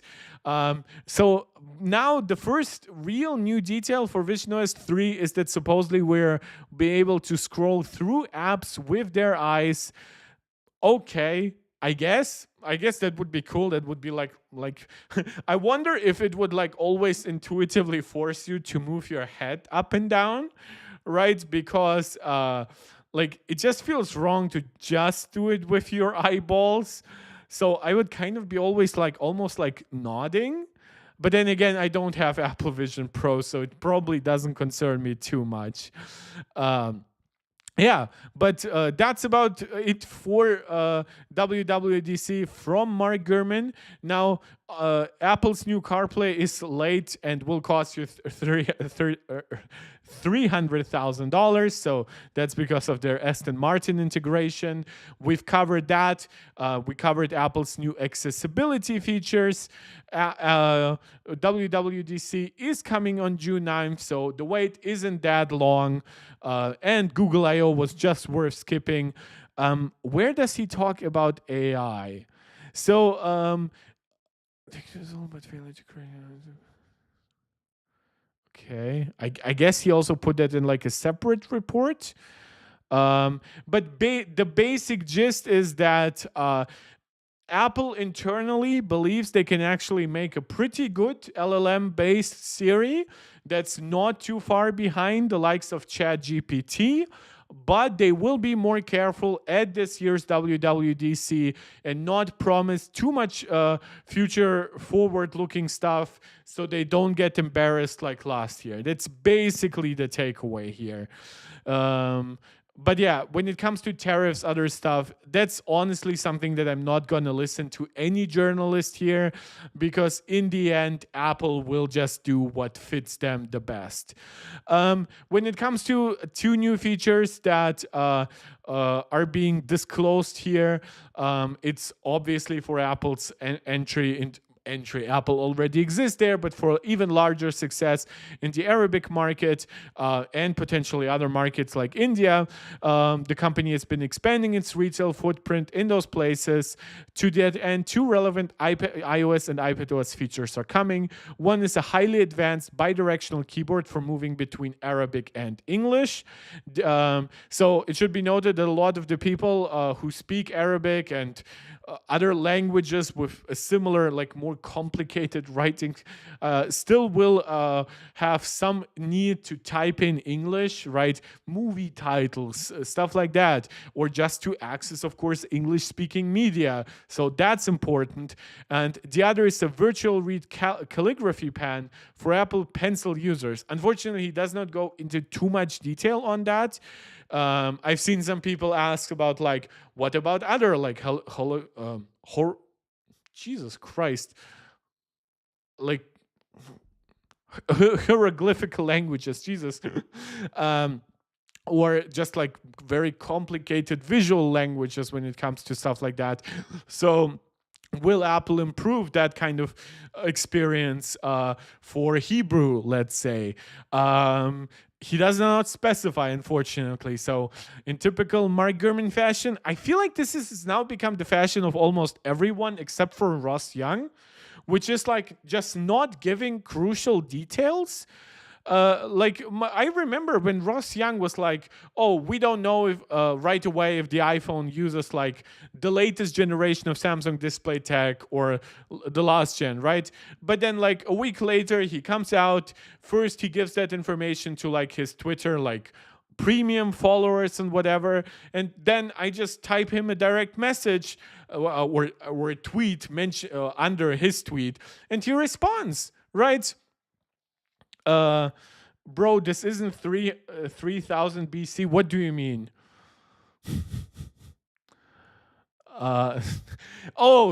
Because I called it hieroglyphics.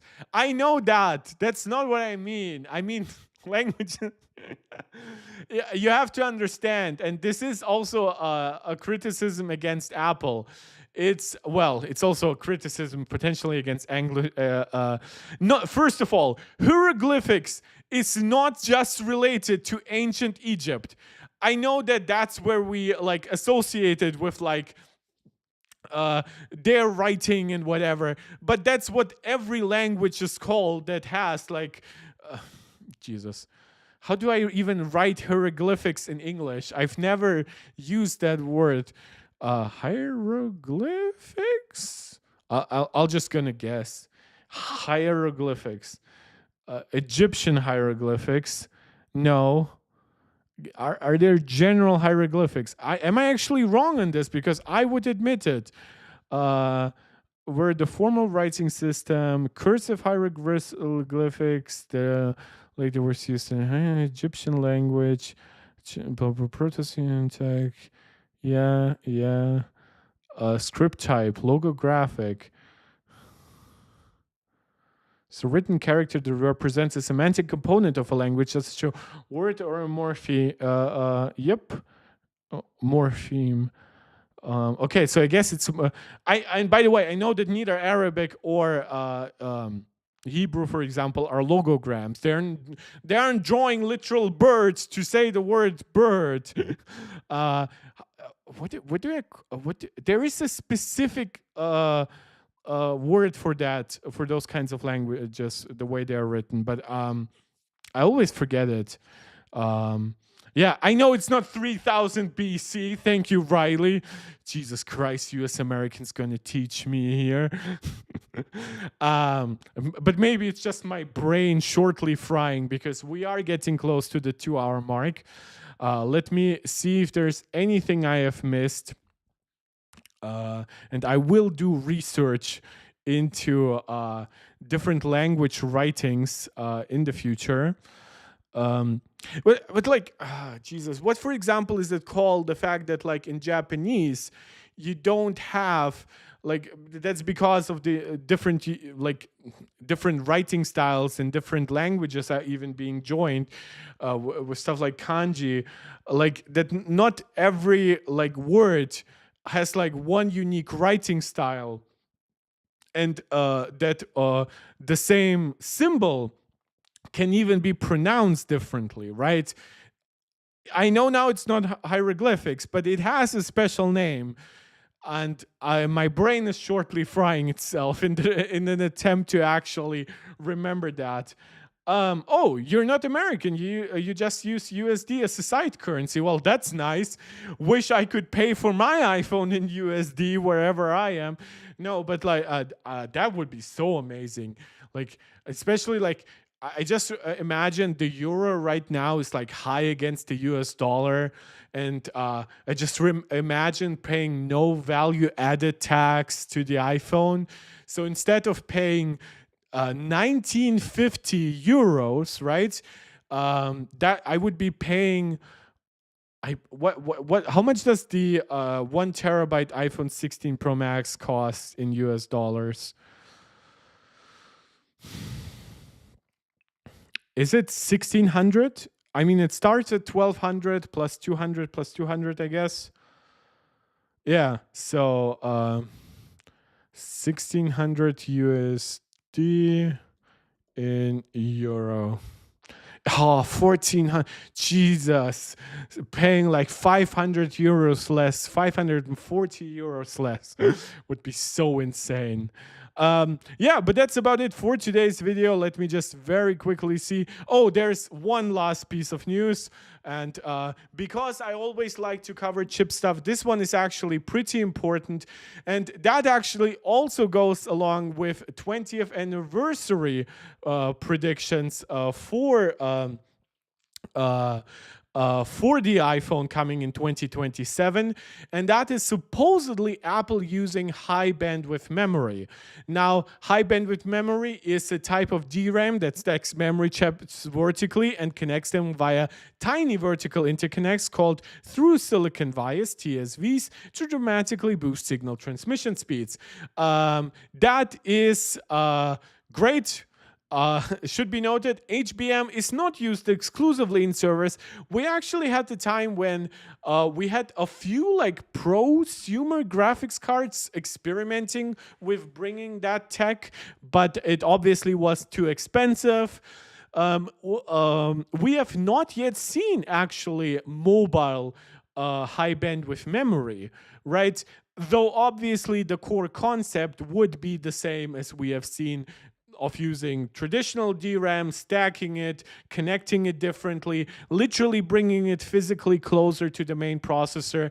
Now, that last benefit would probably not count for much on iOS or like on an A series chip, because the LPDDR RAM is already extremely close Now, we have already heard rumors that Apple is supposedly planning to switch to 6-channel memory. So it might just be that their use of HBM will not be that crazy. Right, like right now, I believe they use 4-channel memory. So maybe instead of using like 2 modules, right, they will just use that both, I believe, are connected through 2 channels. Well, it depends a little bit. Are we talking A series, M series? Obviously, once we are going to the M Max series, those chips have way larger memory, like just physically. But imagine if you could now stack those memories on top of each other, right? Not only do you now have less space wasted, now it won't make it cheaper, believe me, and it won't make it that much easier to cool, but now you have less physical space wasted on memory, and you actually get way faster memory. So even if it just means 50% larger bus or something like that, now Apple could go crazy, as we have seen with HBM memory, but I don't think they will, because that will bring up cost, and it also would literally require them using more and more DRAM modules, or in this case LPDDR modules. Yeah, but mobile HBM, I actually tried looking a little bit into it. There isn't that much detail on it. It seems like it's in the works. It seems like it's something that like Micron and SK Hynix and Samsung are trying to work on. And technically, it would be even, I would argue, probably more complicated right now due to the sourcing of more advanced packaging, right? Because all of that stuff is currently like being eaten up by NVIDIA for their AI servers. But if Apple uses like a relatively low-cost approach, doesn't go too crazy, like 3 to 4 times the memory speed, which at that point probably would also be questionable if the chip could even leverage that well. So yeah, of course, there are also thermal constraints to think about, all the manufacturing and supply challenges. The pricing is actually something that I believe with Apple wouldn't be as much of an issue, because I believe that Apple can leverage their extreme user base, the amount of products they sell. Imagine if every Pro iPhone uses mobile HBM. Imagine if M Pro and M Max chips use mobile HBM, right? And maybe the base A series chip still gets traditional LPDDR. Maybe even the M series chip gets traditional LPDDR. Let's say the iPhone gets like an equivalent of a 96-bit bus thanks to mobile HBM, but the M5, 6 still keeps with 128-bit. So it depends a little bit, or Apple could use a mobile HBM on all their products and use that leverage to just dramatically push down.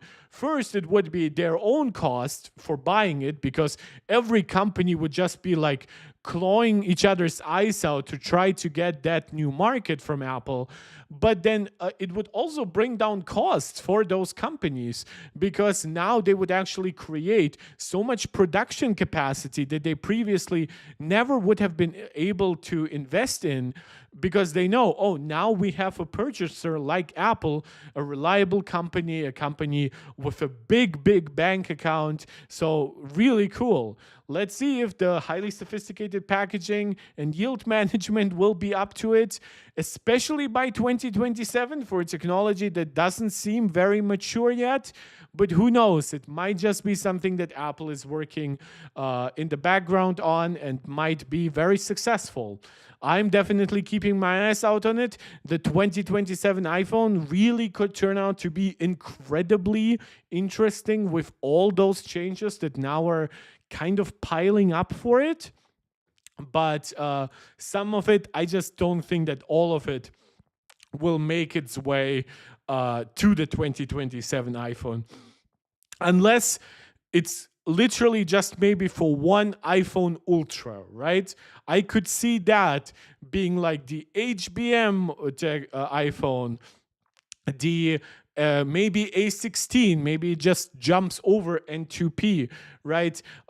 It's Apple's C3 modem now with millimeter wave. It's Apple's quad curved glass screen. It's under screen Face ID, maybe even under screen cameras, right? That is one hell of an ambitious phone that honestly, I wouldn't be surprised if Apple, let's say they give it 512 gigabytes of storage. If they priced it at $1,500, that would just be $100 more than a 512 gigabyte iPhone costs right now. So, yeah, but again, a lot of it is speculation. A lot of it might just be rumors for stuff that is further away than 2027, but it's all being rumored for 2027. It should be noted the tech industry loves like 2-year predictions. We have seen that with Apple foldables, right? Like in 2023, we had predictions that we would get iPhone foldables in 2025, for example. And I believe even in 2022, we had predictions of iPhone foldables in 2024. So I am trying to cover as much of all of this as I can, but I am still encouraging you guys to take it all with a pinch of salt. So OpenAI buys Johny Ive's AI startup, whatever. Bullshit. By the way, that doesn't even mean that they will keep him for a long time. AirPods have a large market share. Apple glasses, nothing interesting here. And to be quite honest, I don't care about Johny Ive as like, I don't think that Johny creates like revolutionary tech that looks great. I think Johny creates great designs for potentially revolutionary technologies, but it was Apple, it was Steve Jobs, it was all the incredible engineers, even the software designers that actually made the underlying tech that was so great. Like, while I think that Johny Ive has created remarkable pieces of designs for Apple, and obviously his expertise in designing and probably even metallurgical stuff has helped Apple with making very sturdy, very beautiful devices. But like working with an AI company, that just screams like a last big paycheck before he takes like he works for 2 years, helps them design something like that bullshit. What was it? Like AI pin, right? Like, and that was like supposedly ex-Apple employees too. Oh, Jesus, AI over. Right? Like, that is like a revolutionary new form factor powered by AI. I think that they would probably create something similar. Johny gets like a cool hard billion on his hand for just slapping his name on it. And that's about it. Like, I love Johny, and I think it's a good get overall. But I think that people underestimate Apple when they try to focus as much on individual people. We saw that with Scott Forstall, right? Scott Forstall worked incredibly great under Steve. What did he create afterwards? That iPod guy, the original, right? What did he create? First of all, he didn't vibe too much later with Apple after his iPhone was rejected, right? What did he create afterwards except for books about how much he has accomplished at Apple, right? And that's part of why I like Apple. I don't need a Jensen Huang, like great leader of the company that comes out with a Captain America shield and he's like the face of the company. Steve Jobs was a great presenter, but even when he died, I was like, Steve literally invested years of his life to make Apple feasible after his death. Right? So, sure, will that last forever? No, nothing lasts forever. Apple will eventually fail, and eventually our universe will suffer a heat death, and all molecules will disconnect from each other, right? But, but like the idea, oh, I got Johny Ive, now I got Apple feel at home. Yeah, you got basically like the Vish or Timo meme of like, we got at home.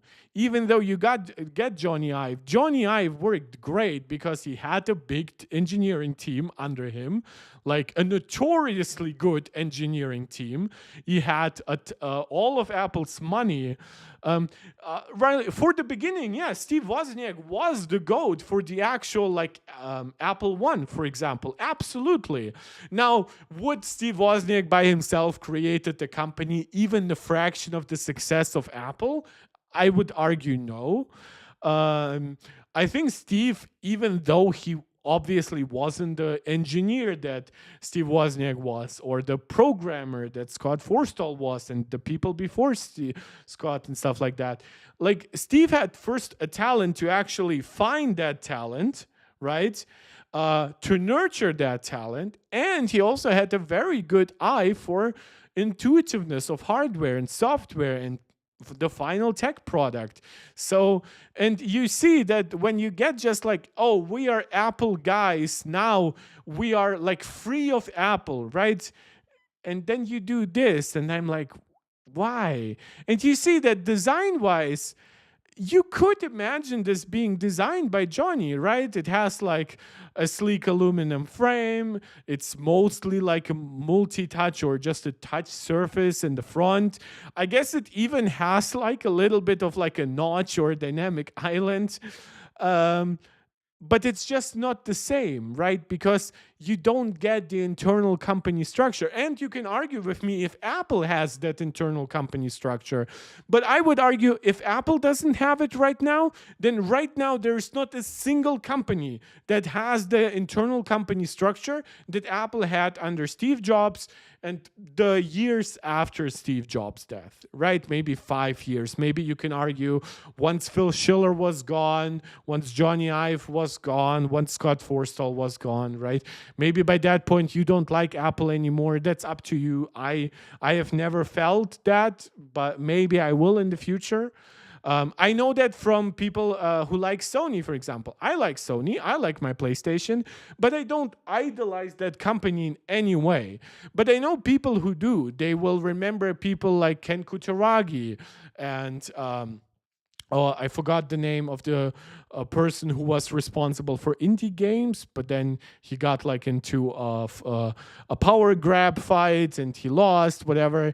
Right? And they will be like, oh, today's Sony is not the Sony. And I'm like, yeah, maybe not, but like, does Naughty Dog suddenly start producing trash games? Does Insomniac Games start suddenly producing trash games?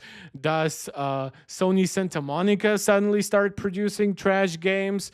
Right? There is a culture that gets built up, talent that gets accumulated, that even once a talented leader leaves, is still there. And sometimes those other people then become the new leaders. Out of all the Apple guys that do their presentations, like I have been not too shy about my support for somebody like leadership in governments.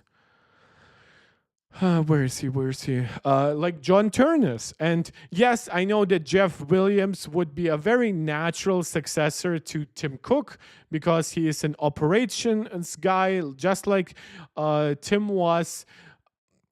But he isn't that much younger than Tim. And he will make a very good interim CEO, in my opinion.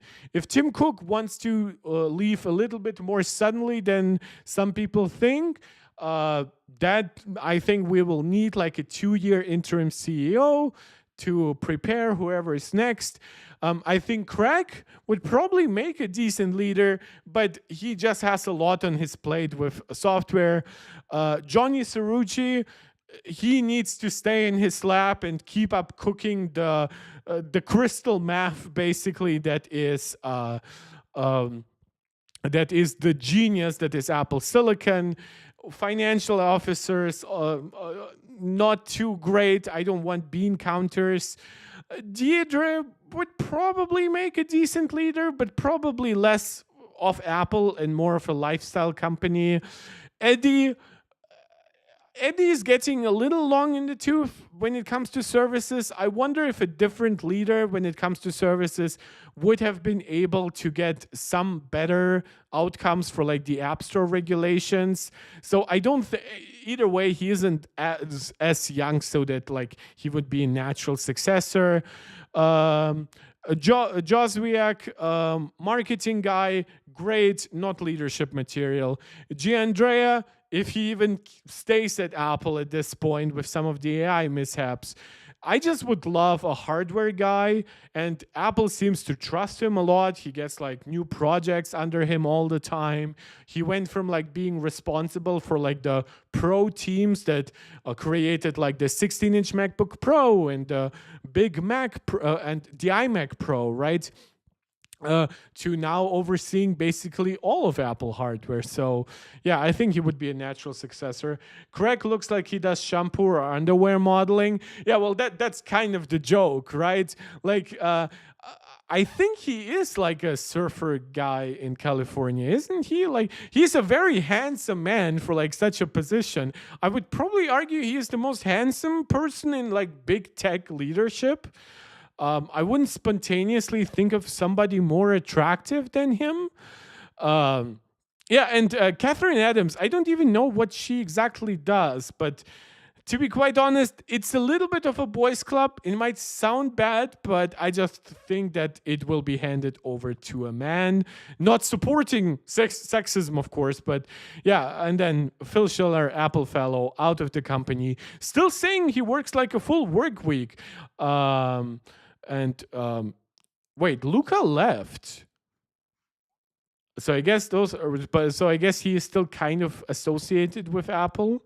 Okay, I didn't know there was like something under that line, but yeah, I guess that's kind of it for today. It was a longer stream than I expected, but I guess I had some energy. I'll probably be streaming on Sunday unless something comes up in the meantime. I want the guy who puts more GPUs and chipsets to be in charge. Well, I think for one, don't forget there is a board of directors. People who still want like high profit margins and stuff like that. Oh yeah, Apple Intelligence is not in Arabic, FRKM. I always forget that. That's obviously something that Apple needs to work on. Just in general, the worldwide rollout still needs to improve. And I do think that it will improve. But for now, I do think that Apple will focus on just making Siri truly work in the languages where Apple Intelligence has shipped, rather than shipping it to more regions and getting potentially unsatisfied customers from there. And Riley, to your saying that, yeah, the only guy here, well, two guys here would put more GPUs into Apple Silicon out of love for Apple Silicon and GPUs, and that's either John Turnus or Johnny Cerrugi, so it's the Johns here. Well, maybe John Giandrea for more AI stuff. But don't forget, these people still have to go through a Jeff Williams, through a board of directors that like certain profit margins. So, right, like, sure, they could give you more GPU, but imagine what more GPU means. Now you need more cooling in the device, potentially faster memory or more memory to better leverage it, and you will need at least a little bit more battery life to get to a similar experience. That's a lot of cost at that point. Would you, as a board of directors member, say, oh, you know what? We want people to have 15% more GPU performance out of the goodness of our heart, and we're sacrificing 3 basis points of financial leverage here. No. Like, I don't get me wrong. If the CEO really pushes for it and says like, look, guys, we have had a huge lead in CPU performance. We are kind of getting not fully caught up by Qualcomm, and Intel has been doing some decent stuff. On PC, nobody's catching up to us, but like maybe on mobile, especially when it comes to devices that are better cooled than ours. But So we need more GPU to have a more unique selling point, right? And then you even do like a sneaky trick and say like, oh, and that extra GPU performance that helps us with AI. We'll be able to upsell people on so much AI in the future. I guess you could see that, but yeah, it's a little bit complicated. And I guess Apple is kind of known to hate NVIDIA, like because NVIDIA wanted so much more control of like Mac drivers and shit like that than Apple was willing to give to them. That's why they ultimately went with AMD and ultimately then went with Apple Silicon. And yeah, hire people from, well, don't hire necessarily NVIDIA people that NVIDIA fired. Hire people that will now potentially be leaving because of the certain scandals that we are now seeing with NVIDIA that I pointed out in the very beginning of the video. Stuff like the anti-consumer manipulation of reviews and content creators and artificial scarcity and stuff like that. Terrible drivers.